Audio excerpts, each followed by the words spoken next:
அனைவருக்கும் வணக்கம். பத்திரிகையாளர் ஊடகங்கள் அனைவருக்கும் வணக்கம்.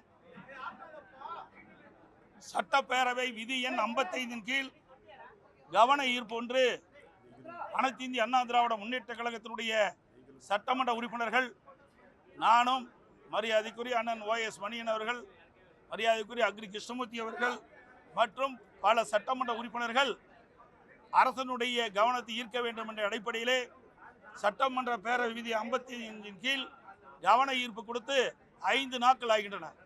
5 நாட்களாக இந்த கவன ஈர்ப்பை எடுக்கப்படவில்லை. இந்த கவன ஈர்ப்பு மிக முக்கியமான கவன ஈர்ப்பு.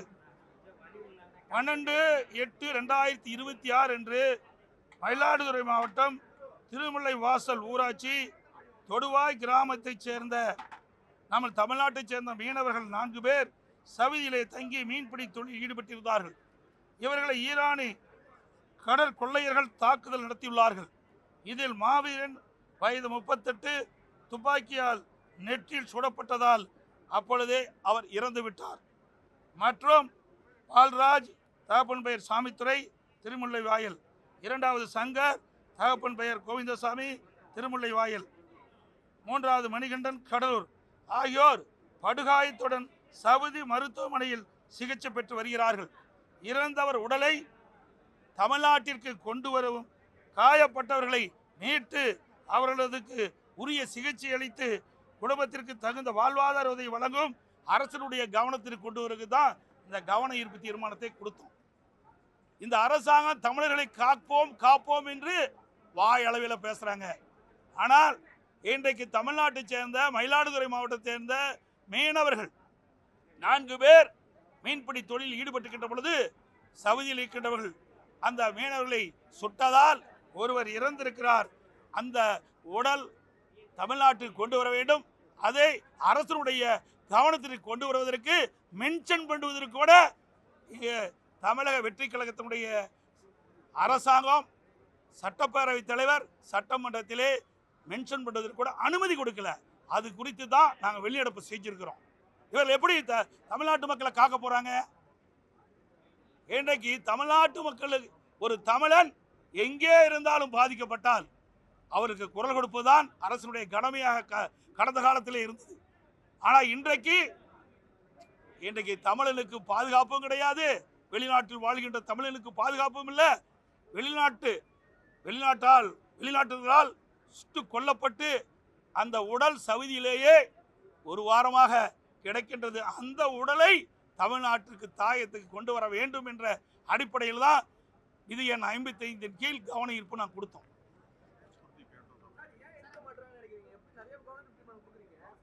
சார், இது மற்ற தீர்மானம் வேற, இந்த தீர்மானம் வேற. இது அவருடைய உயிர் இன்றைக்கு வெளிநாட்டில் சுட்டு கொல்லப்பட்டிருக்கார். தமிழ்நாட்டை சேர்ந்த மயிலாடுதுறை மாவட்டத்தை சேர்ந்த திருமுல்லை வாயில் பகுதியை சேர்ந்த ஒரு மீனவர், 4 மீனவர் மீன்பிடித்திட்டு இருக்கிறாங்க. அதில் சுடப்படுறார். அதில் ஒருவர் இறந்து விட்டார். அந்த உடல் அங்கேயே இருக்கின்றது. அந்த உடலை மீட்டு தமிழகத்துக்கு கொண்டு வர வேணும். இதுதான் கோரிக்கை. இதில் என்ன இருக்குது? இது ஒரு வாரமா 4-5 நாளா தொடர்ந்து கேட்டுட்டு இருக்கிறோம். 5 நாட்களாக தொடர்ந்து அவையில வலியுறுத்திட்டு இருக்கிறோம். இதை விட முக்கியமான என்ன பிரச்சனை இருக்குது? இன்னைக்கு எதுக்கோ பாராட்டு கொடுக்குறாங்க. அத்தனை உறுப்பினருக்கும் பாராட்டு கொடுக்குறாங்க. இது ஒரு உயிர் போயிருக்குதுங்க. தமிழ்நாட்டை சேர்ந்த ஒருவர் வெளிநாட்டால் சுடப்பட்டு இறந்திருக்கிறார். அந்த உடலை தாயகத்துக்கு கொண்டு வருவதற்கு இவர்களுக்கு பதில் சொல்வதற்கு ஏன் அச்சப்படுகிறார்? இதை கூட இவர்கள் கவனத்தில் எடுத்துக்கொள்ள வேண்டும். இந்த அரசாங்கம் எப்படி செயல்படும் என்பது மக்கள் உணர வேண்டும். ஏங்க, ஒண்ணுமே இந்த கவர்மெண்டா நடக்கலையே. எல்லாம் ரீல்ஸ் மாதிரி தான். எல்லாம் ரீல் விட்டுக்கிட்டு புகடல வரும்போது கத்துறாங்க. எது கத்துறானே தெரியாத கத்துறான். ஏங்க, ஒருவர் உடலை மீட்க வேண்டும் என்று சோதனையான நேரத்தில், இன்றைக்கு துயரமான நேரத்தில் கத்திக்கிட்டு இருக்கிறாங்க. இவர்களுடைய சட்டமன்ற உறுப்பினருடைய நிலைமை இப்படி இருக்குது. இவர்கள் எங்க போய் நாட்டு மக்களை காப்பாற்ற போறாங்க?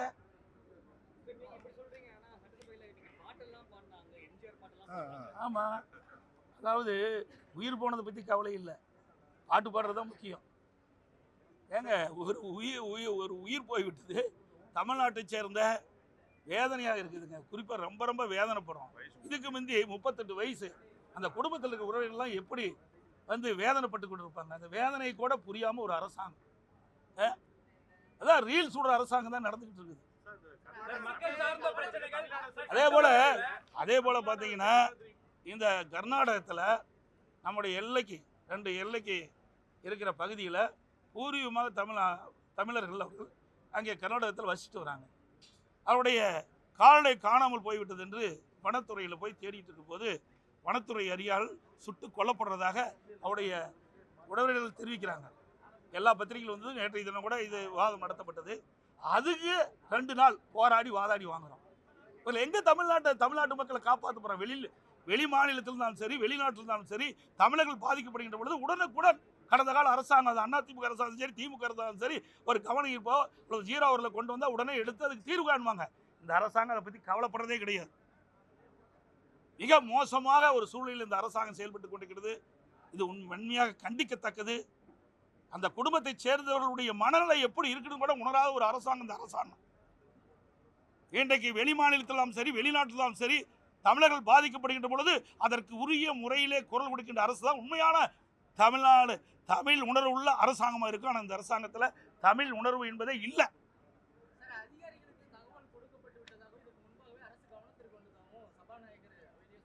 ஏன் இதை சொல்ல வேண்டியதான பதில் இல்லை? இதில் என்ன கஷ்டம் இருக்குது? நாங்கள் மென்ஷன் தாங்க பண்ணுறோங்கிறோம். ஏன்னா 5 நாட்களாக தொடர்ந்து நாங்கள் வந்து இந்த அவையில் மென்ஷன் பண்ணுறோம். இந்த அரசாங்கம் உரிய நடவடிக்கை எடுக்க வேணும்.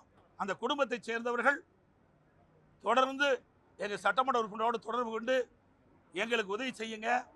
சவுதியில் இருக்கின்ற அந்த மீனவருடைய உடலை மயிலாடுதுறை திருமலை வாயிலுக்கு கொண்டு வர வேண்டும். அங்கே என்ன நடக்குன்னு எங்களுக்கு தெரியல. அது படுகாயமடைந்த 3 பேர் மருத்துவமனையில் இருக்கிறாங்க. அவங்களுக்கு உரிய சிகிச்சை கிடைக்குதா இல்லையான்னு கூட தெரியல. இதையெல்லாம் அந்த குடும்பத்தை சேர்ந்தவர்கள் பதற்றத்தோடு இருக்கிறாங்க. அதைத்தான் எங்களுடைய எதிர்க்கட்சி என்ற முறையில் அரசனுடைய கவனத்துக்கு கொண்டு வரோம். அரசாங்கம் அதுக்கு உண்டான முயற்சி எடுத்து அந்த உடலை தாயகத்துக்கு கொண்டு வருவது கடமை. ஆனால் அதையெல்லாம் தட்டி கழிக்கிறாங்க இந்த அரசாங்கம். அது பாருங்க, 3 நாட்களாக தொடர்ந்து நாங்கள் வலியுறுத்திட்டே இருக்கோம் சட்டமன்றத்தில். இன்றைக்கு எடுக்கிறோம், நாளைக்கு எடுக்கிறோம், 3 நாளைக்கு எடுக்கிறேங்கிறாரு.